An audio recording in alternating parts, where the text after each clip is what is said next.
7장 오늘 54절에서 60절까지입니다. 사도행전 7장 54절부터 60절까지 우리 잠시 자리에서 한번 일어나셔서 하나님의 말씀을 경건한 마음으로 함께 받도록 하겠습니다.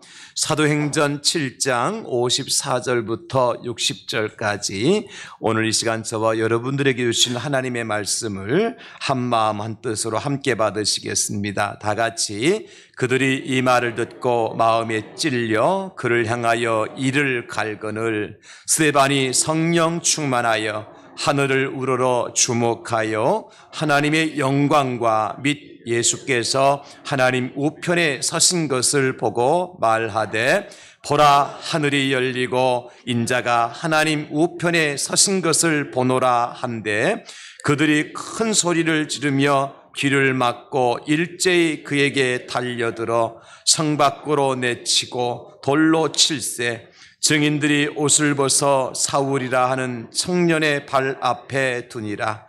그들이 돌로 스데반을 치니 스데반이 부르짖어 이르되 주 예수여 내 영혼을 받으시옵소서 하고 무릎을 꿇고 크게 불러 이르되 주여 이 죄를 그들에게 돌리지 마옵소서 이 말을 하고 자니라. 아멘. 자리에 앉으시겠습니다. 함께 읽은 본문 말씀을 중심으로 성령 충만한 순교자의 기도라고 하는 제목으로 이 시간 함께 말씀의 은혜를 나누려고 합니다. 여러분 명량, 한산, 또 노량 이 단어를 들으면 무엇이 떠오릅니까? 멸치잡이 아니면 꼴뚜기 낚시 뭐 이런 게 떠오르십니까? 그게 아니고 우리가 잘 아는 충무공 이순신 장군께서 생명을 바치며 나라를 구하기 위한 전쟁에 대한 기록을 바탕으로 만든 영화의 제목이 바로 명량, 한산, 노량 이런 제목으로 영화가 만들어서 방영이 되었고요. 그 영화를 통해서 많은 분들이 마음의 도전을 받았던 것이 사실입니다. 특별히 우리 이순신 장군께서 최후에 하신 말씀으로 알려진 나의 죽음을 적에게 알리지 말아라. 여러분 들어보셨습니까? 네. 대한민국 조선민족 국민이라면 누구나 할 것 없이 이 말은 다 알고 계시죠? 나의 죽음을 적에게 알리지 말아라. 이 영화 마지막 이제 영화가 노량 죽음의 바다편에서는 이 말을 이렇게 이제 각색을 했습니다. 지금 싸움이 급하니 내가 죽었다는 말을 내지 말아라. 지금 싸움이 급하게 벌어지고 있으니까 내가 죽었다는 소문을 내지 말아라. 그러면서 이순신 장군께서 장렬하게 마지막 죽음을 맞이하는 것을 볼 수 있습니다. 조국을 위해서 나라와 민족을 구하는 일을 위해서 장렬하게 죽어가면서도 여전히 그 나라 걱정을 떨치지 아니하셨던 충신의 마지막 말이기 때문에 많은 사람들에게 감동을 주었던 것이 사실입니다. 여러분 그런가 하면 우리가 잘 아는 한경기 목사님, 세계 아주 유명한 종교계의 노벨상이라고 하는 템블턴 상을 수상하셨던 한경직 목사님께서 마지막 세상을 떠나 천국으로 입성하시기 직전에 이런 유언을 남기고 떠나셨습니다. 이 세상 하루하루 살아가는 것이 나그네 길을 가는 것과 같은데 내가 길을 가면서 꽃씨를 뿌리면 내가 지나간 길에 꽃이 많이 필 것이다. 또 이 다음에 꽃이 지면 열매도 맺을 것이다. 그러나 내가 지나가는 길에 혹 좋지 못한 씨를 뿌리면 잡초가 날 뿐이다. 내가 특별히 부탁하는 것은 그저 인생길을 가면서 전도할 수 있다면 전도하고 사랑을 베풀 수 있다면 베풀고 도울 수 있다면 돕고 좋은 사업을 할 수 있는 기회를 놓치지 말고 좋은 사업을 하고 그저 누구에게나 어디서든 선한 씨를 뿌리도록 많은 씨를 뿌리도록 하라. 오늘 우리가 많이 뿌리면 다음 세대에 거둘 것이 아닌가. 또 한 세기 이후에라도 거둘 것이 아닌가. 그뿐인가 하늘에서도 거두고 그러니까 이 세상 살아갈 때 좋은 씨를 많이 뿌려라. 그리고 특별히 다음 6가지를 강조하여서 남겨주셨습니다. 첫째는 올바른 신앙생활을 하여라. 두 번째는 청지기의 원리를 깨닫고 살아라. 세 번째는 하나님을 사랑하고 이웃을 사랑해라. 네 번째는 나라와 민족을 잊지 말아라. 다섯 번째는 그리스도인다운 그리스도인이 되라. 마지막 6번째, 신앙생활을 잘하는 사람 가운데도 싸움을 잘하는 사람이 있는데 화평하게 살 줄 알아야 한다. 이 말씀을 남기시고 하나님의 부르심을 받았습니다. 우리 예수님은 어떤 말씀을 남기고 세상을 떠나셨습니까? 가상칠언이라고 그래서 십자가 위에서 하신 7가지의 말씀이 아주 유명한 말씀이 있죠. 그 중에 대표적인 말씀이 뭐예요? 다 이루었다. 십자가 위에서 예수님 말씀하셨고, 또 아버지여 저들의 잘못을 용서하여 주시옵소서. 그리고 또 말씀하시기를 한편 강도를 향하여서 네가 오늘 나와 함께 낙원에 있으리라. 그렇게 말씀하시고 우리 예수님 운명하셨습니다. 오늘이 순교자 기념주일입니다, 여러분. 순교자가 어떤 사람이냐? 국어사전에 보니까 자기가 믿는 신앙을 지키기 위해 목숨을 바친 사람, 그렇게 정의를 해주고 있습니다. 여러분, 크리스찬 순교자는 어떤 사람일까요? 우리가 믿는, 하나님을 믿는 이 믿음을 지키기 위해서 목숨을 바치면 우리가 다 순교자가 되는 것입니다.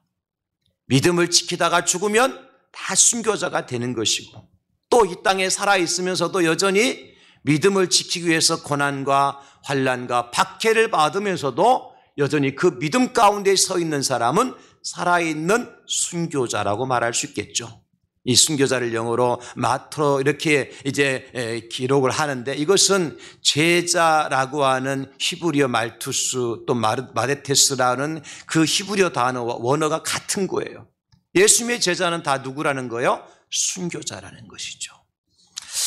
우리나라의 전라남도 영광에 참 한국 기독교 역사상 가장 많은 순교자를 낸 지역이 전라남도 영광이라고 합니다.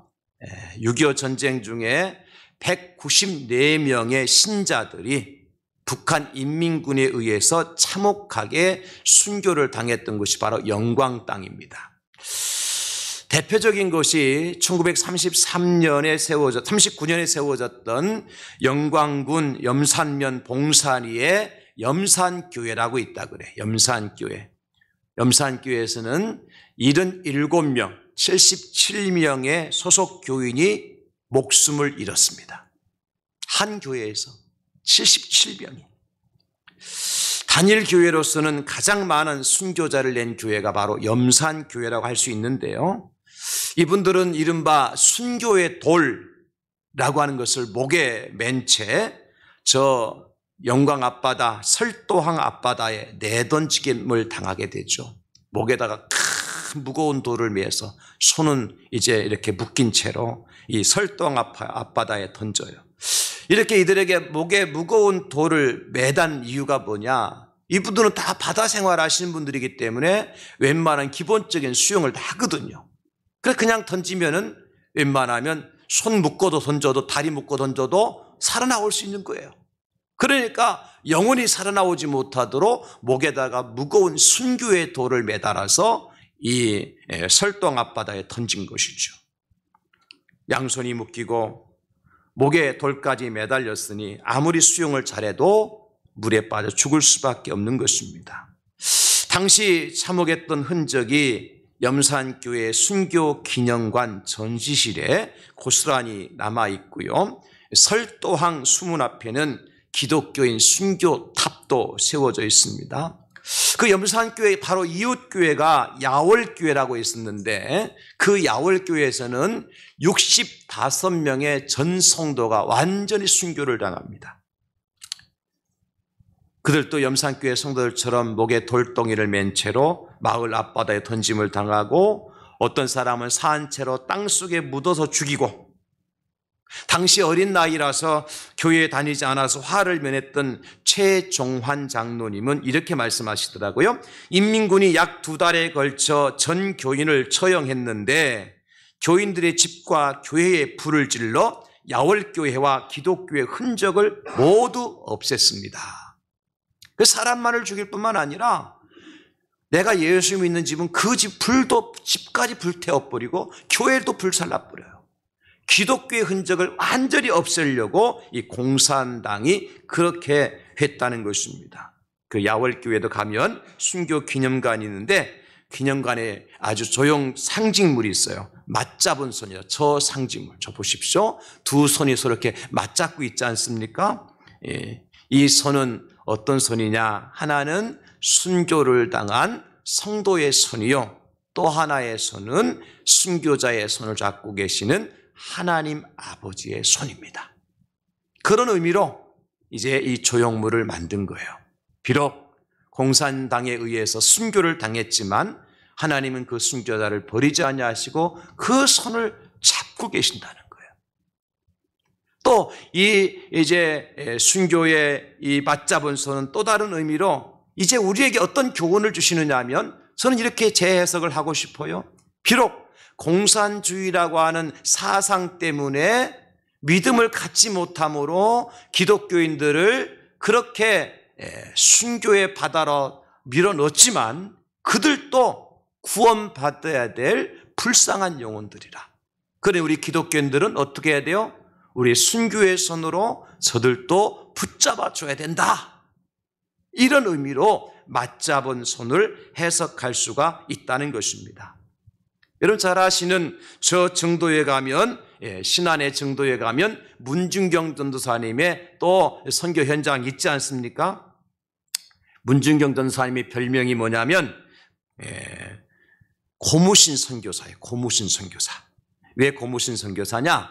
그분은 1년에 얼마나 그 신안의 정도에 가면 섬들이 많이 있는데 섬마다 다니면서 전도하고 복음을 전하기 위해서 얼마나 다니셨던지 1년에 고무신이 9켤레가 달아서 떨어졌대요.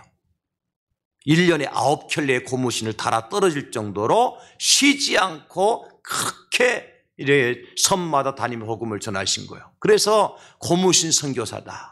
또 저 북한 공산주의자들은 이 문중경 선사를 뭐라고 별명을 씨암탉이라고 불렀어. 씨암탉. 왜 씨암탉이냐? 가서 복음을 전해서 예수 믿는 사람 자꾸 낳고 또 나니까 마치 알 낳는 씨암탉처럼 문중경 선교사가 가면 예수 믿는 사람이 생긴다는 거예요. 그래서 공산주의자들이 공산당이 이 문중경 선교사 엄청 미워하고 시기했던 거예요. 핍박했던 거죠. 그래서 결국은 이 공산주의자들에 의해서 이제 목포에 억류를 당하셨다가 마침 인천 상륙작전 때문에 풀려나게 되죠. 그러나 전사님은 교인들이 걱정된다 그러시면서 다시 정도로 들어가십니다.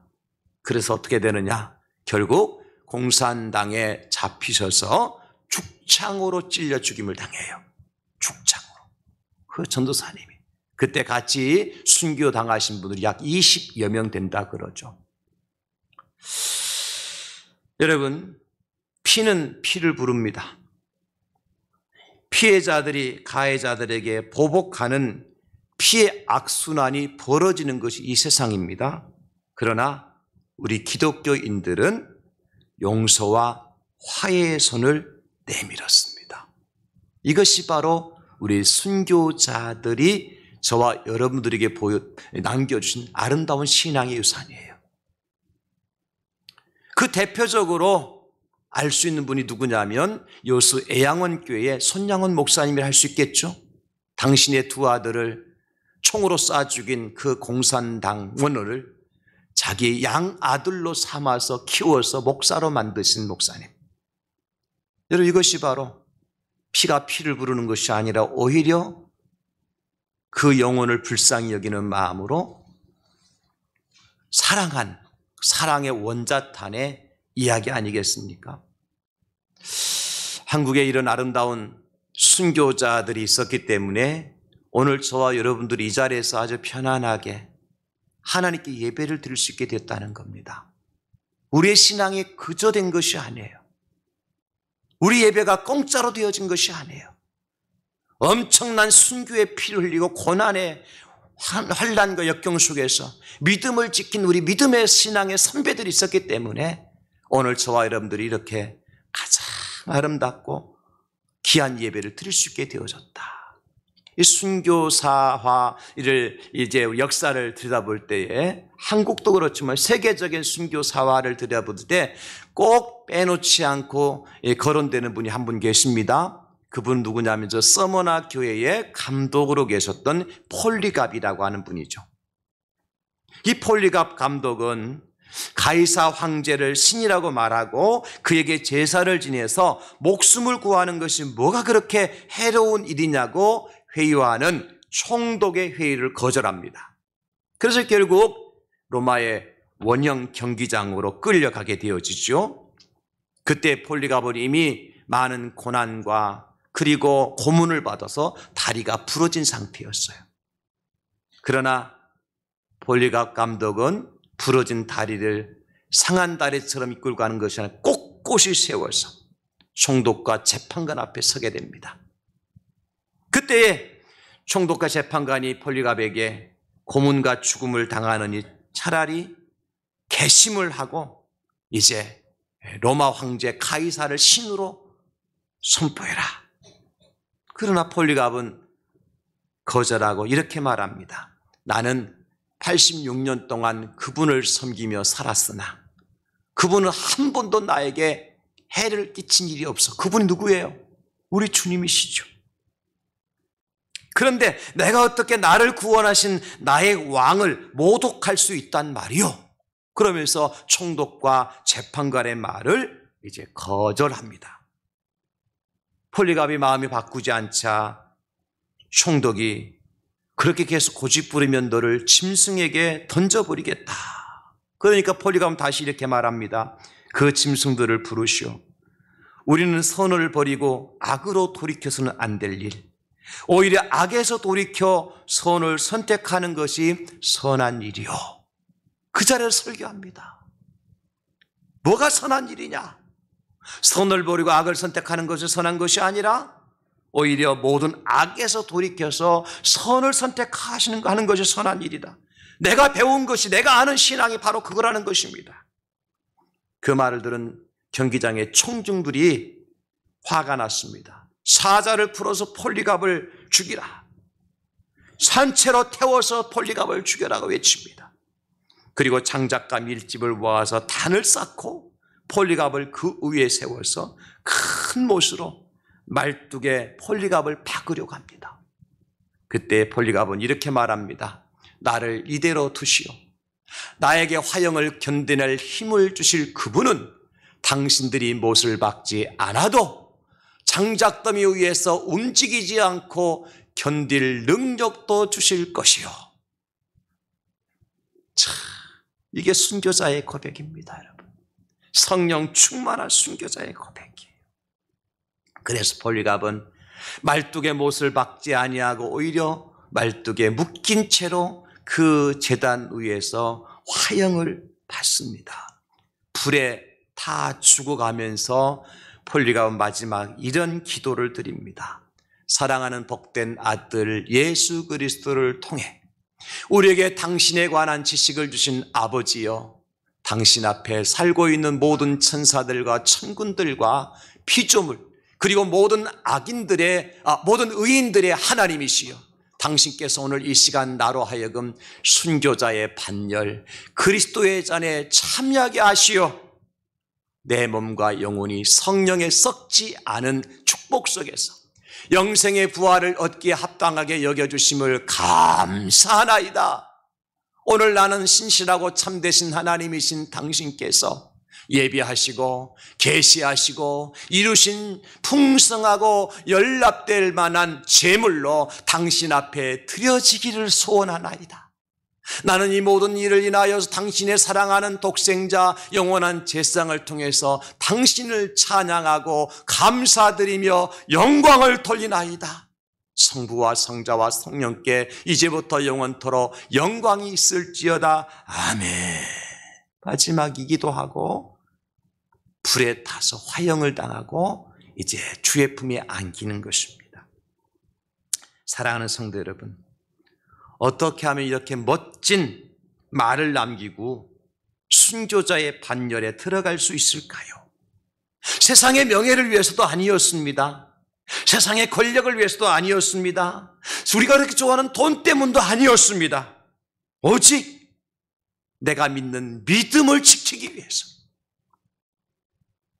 어떻게 하면 이런 멋진 삶의 마무리를 우리가 할 수 있을까?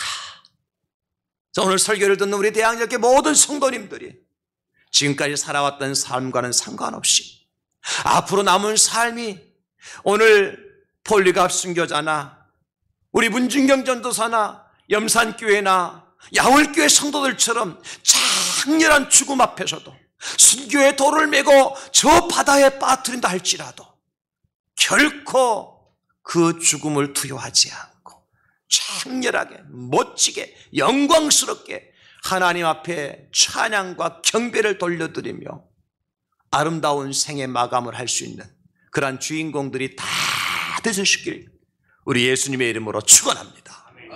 어찌하면 가능할까? 어떻게 하면 될까? 저는 오늘 스테반 집사님의 순교의 현장을 통해서 세 가지 비밀을 찾아냈습니다.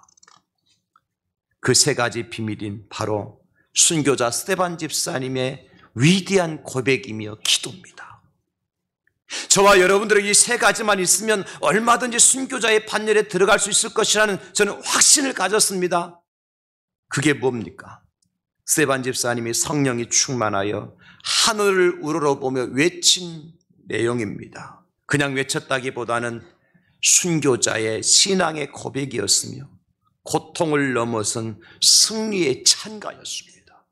여러분, 우리가 믿음을 지키다 죽는 것은 우리가 인생이 망한 것이 실패한 것이 아니라 오히려 성공의 자리로 승리의 자리로 입성하는 그 순간이라는 사실이에요.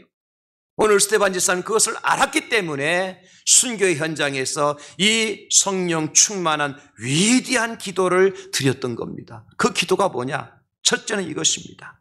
하늘이 열리고 인자가 하나님 우편에 앉은 것을 선 것을 내가 보았노라. 여러분, 오늘 본문의 말씀에 55절 56절 보십시오. 스테반이 성령 충만하여 하늘을 우러러 주목하여 하나님의 영광과 및 예수께서 하나님 우편에 서신 것을 보고 말하되 보라, 하늘이 열리고 인자가 하나님 우편에 서신 것을 내가 보았다. 스테반 집사님이 돌에 맞아 돌아가시기 바로 직전에 본 것이 뭡니까? 하늘문이 열리는 것을 보았어요. 그리고 인자이신 예수 그리스도께서 하나님 보호자 우편에 앉으셨다가 벌떡 일어나 서시는 것을 보았습니다. 이런 고백은 누가 할 수 있을까요? 언제나 천국에 대한 소망을 가지고 살아간 사람만이 할 수 있는 고백입니다. 비록 이 땅에 발을 붙이고 살고는 있지만은 장차 들어갈 천국에 대한 믿음으로 산 사람만이 이런 고백할 수 있습니다. 저는 여러분 모두가 죽음의 문턱을 넘어서기 전에 이런 놀라운 현장으로 인도하시는 하나님의 복을 받으실 수 있기를 예수의 이름으로 축원합니다. 내가 숨을 마지막 거두기 바로 직전에 하늘문이 열리는 것을 볼 수 있어야 돼요.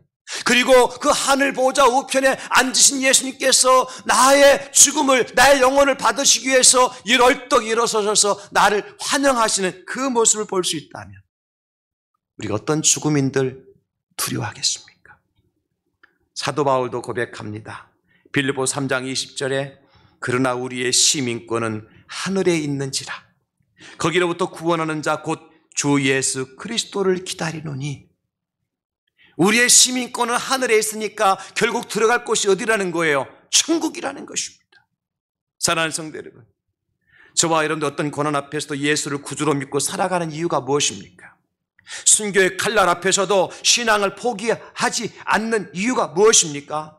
그것은 이 땅에서의 삶이 전부가 아니라 믿음의 사람들이 들어갈 새 하늘과 새 땅이 있기 때문입니다. 여러분, 기독교의 핵심은 천국입니다. 기독교의 천국을 빼면 아무것도 없습니다. 여러분 왜 예수 믿습니까? 천국 들어가기 위함입니다. 여러분 왜 믿음 생활하면서 왜 고난을 왜 받습니까? 천국이 있기 때문입니다. 여러분 가장 귀한 것을 포기하고 내려놓고 오직 예수만 바라보고 십자가 바라보고 나아가는 이유가 무엇입니까? 우리에게는 천국이 예약되었기 때문입니다. 기독교 핵심 천국이에요. 오늘 예배는 저와 여러분들이 이 기독교 핵심인 천국을 이제 마음에 새기고 천국을 바라보고 천국을 향해서 날마다 한 걸음씩 나아가시는 복된 주의 성도들 다 될 수 있기를 예수의 이름으로 축원합니다. 내가 걸어가는 이 길이 천국길이에요. 내가 들어갈 곳이 천국이에요. 내가 목적하는 것이 천국입니다. 그것 빼면 우리 기독교는 아무것도 아니에요. 성경은 말씀하십니다. 이사야 65장 17절에 보라 내가 새하늘과 새 땅을 창조하나니 이전 것은 기억되거나 마음에 생각나지 아니할 것이라. 하나님께서 새하늘과 새 땅을 창조하신다고 말씀하셨고 요한계시록 21장 1절에 보니까 또 내가 새하늘과 새 땅을 보니 처음 하늘과 처음 땅이 없어졌고 바다도 다시 있지 않더라. 그래서 우리 어떻게 해야 됩니까? 베드로서 3장 이제 12절 13절에 보면 하나님의 날이 임하기를 바라보고 간절히 사모하라. 그날에 하늘에 불이 타서 풀어지고 물질이 뜨거운 물에 녹아지려니와 우리는 그 약속대로 의가 있는 곳인 새 하늘과 새 땅을 바라보도다. 그렇습니다. 불살라 없어질 이 땅이 아니라 영원한 새 하늘과 새 땅을 바라볼 수 있다면 얼마든지 순교자의 길을 걸어갈 수가 있습니다. 여러분 찬송 492장 잠시 세상에 내가 살면서 항상 찬송 부르다가 날이 저물어 오라 하시면 영광 중에 나아가리. 열린 천국문 내가 들어가 세상 짐을 내려놓고 빛난 연류관 받아 쓰고서 주와 함께 길이 살리. 잠시뿐인 세상입니다. 이 세상은 영원하지 않습니다, 여러분.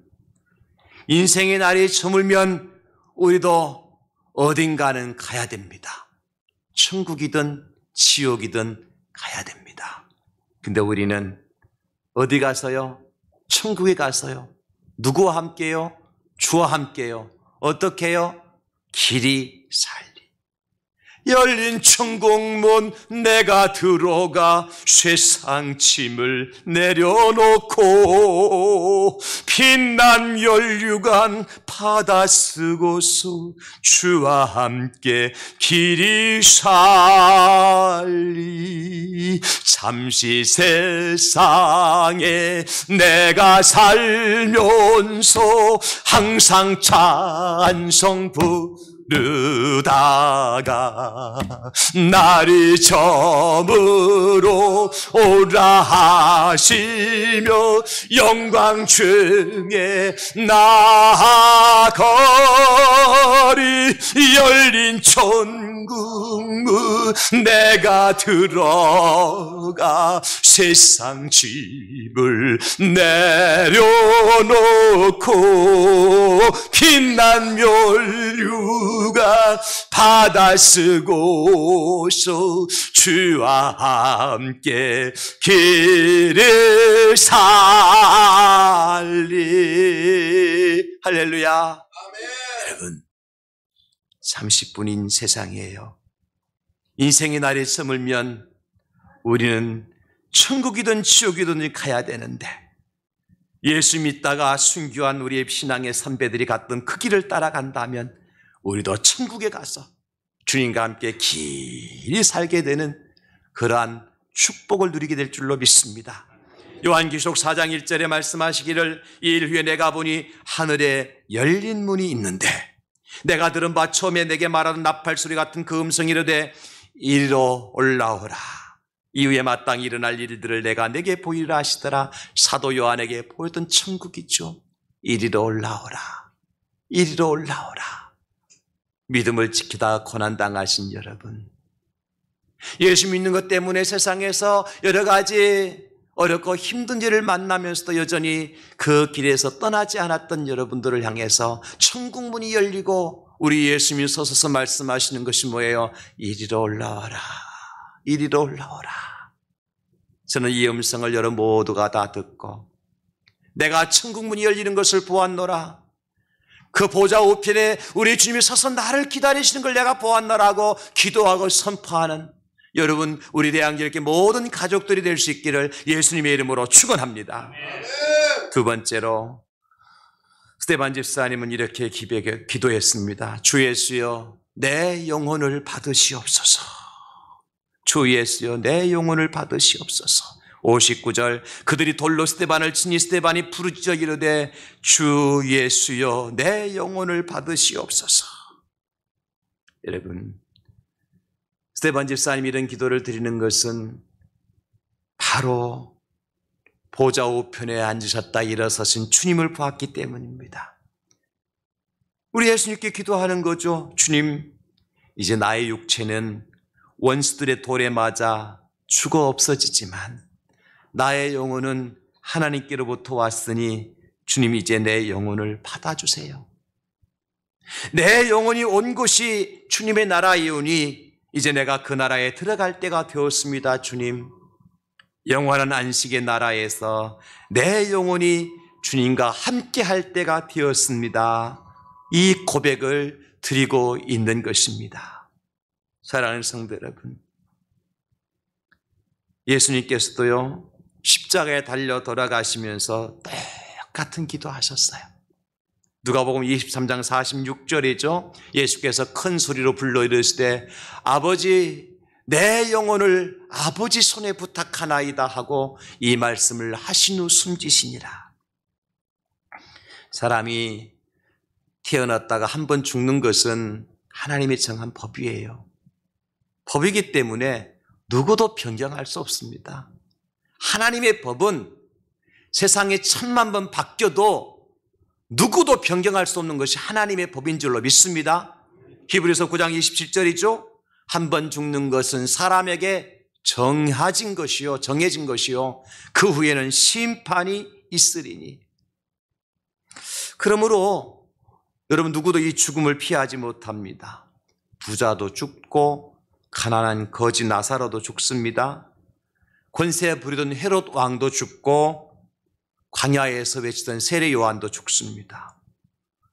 온 세상을 정복했던 나폴레옹도 죽었고요. 불로초를 찾아 먹었던 김일성도 죽었습니다. 그러나 그 후에는 뭐가 있다고요? 심판이 있습니다. 그 심판의 결과에 따라서 천국이냐 지옥이냐가 결정될 겁니다. 그러므로 내가 언제 어떻게 죽느냐는 중요한 것이 아니에요. 조금 더 일찍 죽을 수도 있고 늦게 죽을 수도 있고 하늘에서 죽을 수도 있고 바다에서 죽을 수도 있어요. 그렇죠, 여러분? 사람이 죽는 시간은 다 다를 수 있고 죽는 방법도 다 다를 수 있어요. 그러나 왜 죽느냐? 무엇을 위해서, 무엇 때문에 죽느냐? 이것은 너무너무 중요한 거예요. 왜냐하면 그 죽음의 원인에 따라서 심판의 결과가 달라지기 때문입니다. 왜 죽느냐? 무엇 때문에 죽었느냐? 나의 죄 때문에 죽었느냐? 나의 잘못 때문에 죽었느냐? 내 실수 때문에 죽었느냐? 아니면 오늘 스데반 집사님처럼, 바울처럼, 베드로처럼, 우리 염산교회 성도님들처럼, 야월교회 성도님들처럼, 스데반 그리고 집사님처럼 믿음을 지키기 위해서 죽었느냐? 이게 중요한 거예요. 분명한 사실은 모든 육체는 다 죽습니다. 그러나 시간의 차이가 있고 죽음의 모양이 다를 뿐이에요. 육체는 다 죽어요. 그렇지만 사람의 영혼은 영원히 죽지 않습니다, 여러분. 이게 문제인 거예요. 영혼도 죽고 육체도 죽는다 할 것 같으면, 그것으로 끝이라고 할 것 같으면 아무렇게나 살아도 괜찮아요. 믿음이 뭘 필요합니까? 예수가 뭘 필요합니까? 예배가 뭘 필요해요? 그냥 캔세라세라 하고 싶은 대로 하고 먹고 싶은 거 먹고 살고 싶은 대로 살다가 죽으면 끝이겠죠. 그러나 육체는 죽지만 내 영은 누구도 죽지 않는다는 거예요. 예수 안 믿는 사람도 영혼은 죽지 않습니다. 예수를 핍박하던 사람은 영원히 죽지 않습니다. 이게 문제인 거예요. 믿는 사람의 영혼도 믿지 않는 사람의 영혼도 죽지 않고 영원히 산다는 거예요. 다만 천국에서 영원히 사느냐, 영원히 꺼지지 않는 지옥의 불꽃 가운데 영원히 사느냐의 문제가 차이가 있을 뿐이에요. 그렇다면 사랑하는 우리 성도 여러분, 여러분의 영혼을 우리 주님께 부탁드리시렵니까? 아니면 여러분들의 영혼을 마귀에게 맡기시렵니까? 저 천국을 주관하시는, 영원히 이제 생명을 누릴 수 있는 저 천국을 주관하시는 우리 예수님께 여러분의 영혼을 이제 부탁하시겠습니까? 아니면 저 뜨거운 지옥불을 주관하고 있는 마귀에게, 귀신에게 여러분의 영혼을 부탁하고 맡기시렵니까?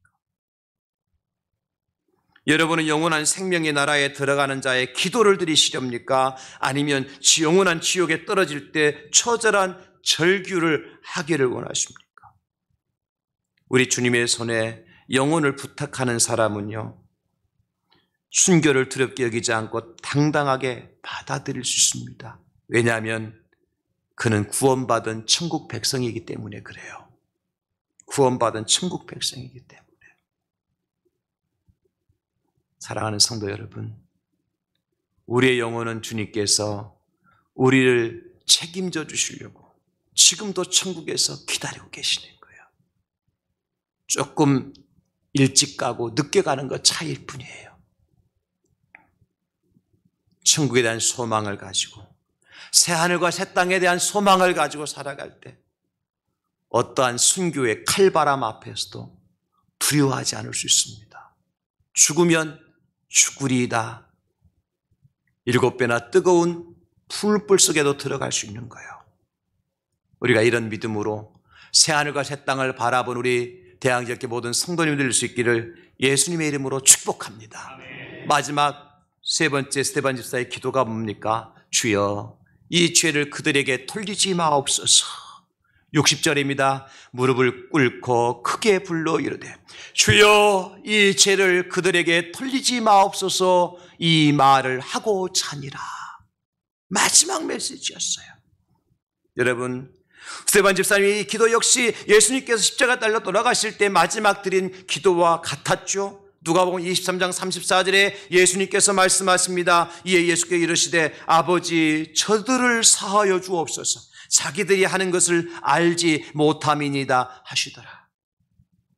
여러분, 절대로 자기의 죽음이 헛되지 않다는 사실을 알기 때문에 그 죽음을 통해서도 위대한 구원의 역사가 시작된다는 사실을 믿기 때문에 누가 나를 십자가에 못을 박든지, 누가 나를 돌로 쳐 죽이든지, 누가 나의 목에 돌을 메어서 저 바다에 빠뜨리든지, 산채로 화형을 시키든지, 칼로 목을 베든지, 절대로 다른 사람을 탓하지 않고 장렬한 죽음을 맞이할 수 있는 것입니다. 탓하기 전에 오히려 나를 고발하고 나에게 고통을 가하고 내 생명을 해치는 원수까지 용서를 빌 줄 아는 위대한 그리스도인은요, 순교의 반열에 오르는 것을 기뻐할 수 있습니다. 여러분, 그렇잖아요. 원수까지 사랑할 수 있다면 얼마든지 칼로 내 목을 베든지 불로 내 몸을 사르든지 원수까지 사랑할 수 있다면 우리는 원망하지 않을 거예요. 불평하지 않을 거예요. 두려워하지 않을 거예요.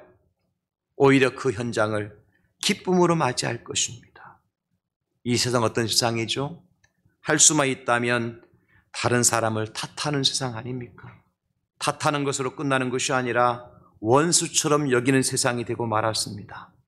지나간 일이지만 세월호 사건, 용산 참사 사건, 해병대 최상병 사건, 여러분, 누군가의 관리 소홀이나 책임을 다하지 못해서 일어난 일일 수 있습니다.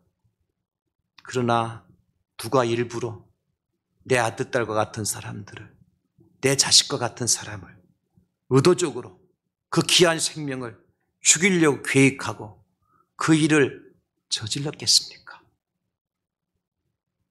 사람이 실수가 없다면 사람이 아니라 신이지요. 그러므로 지금 우리에게 필요한 것은 뭘까요?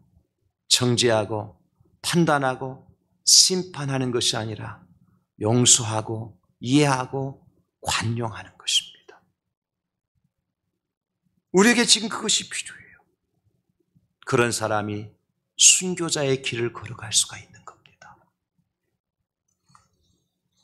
성경은 우리에게 이렇게 가르쳐 주십니다.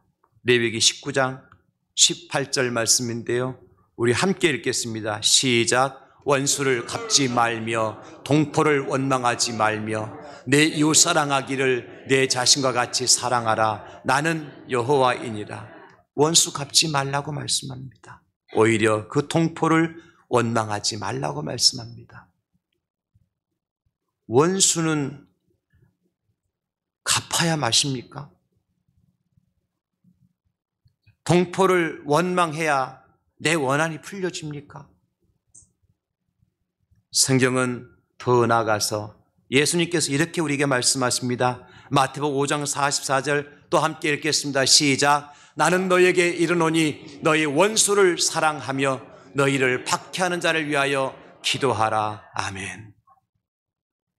원수 갚지 말고 원망하지 말라는 선에서 끝나는 것이 아니라 그냥 멈춰서 있는 것이 아니라 오히려 어떻게 하라고요? 적극적으로 사랑하고 오히려 그들을 위해서 기도하는 것이 우리 기독교인들의 믿음이라는 거예요.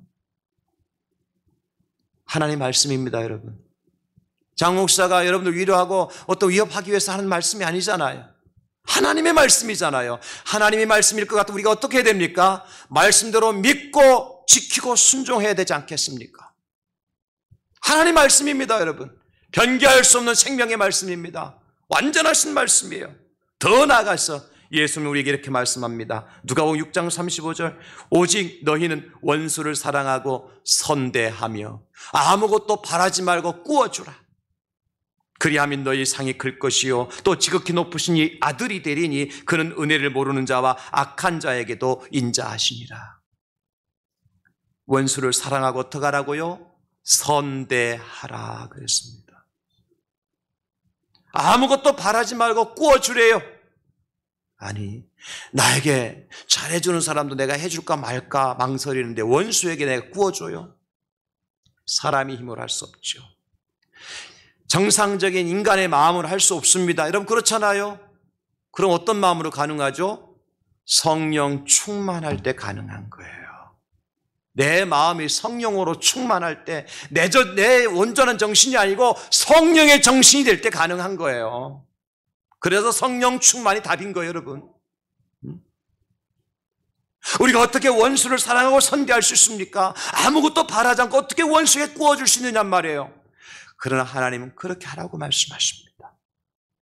이게 성령 충만한 사람이라고 말씀하십니다. 오늘 성령 충만한 순교자 스데반 집사님은 이렇게 기도했습니다. 주여 이 죄를 그들에게 돌리지 마옵소서. 주 예수여 내 영혼을 받아주시옵소서. 하늘이 열리고 인자가 하나님 우편에 앉은 것을 내가 보고 있습니다. 저는 이 기도가, 이 고백이 오늘 성령 충만을 사모하며 말씀을 듣고 계시는, 그래서 세상으로 나아가시는 우리 성도님들의 기도이며 고백이 될 수 있기를 예수님의 이름으로 축복합니다. 우리 잠시 한번 기도합시다, 여러분.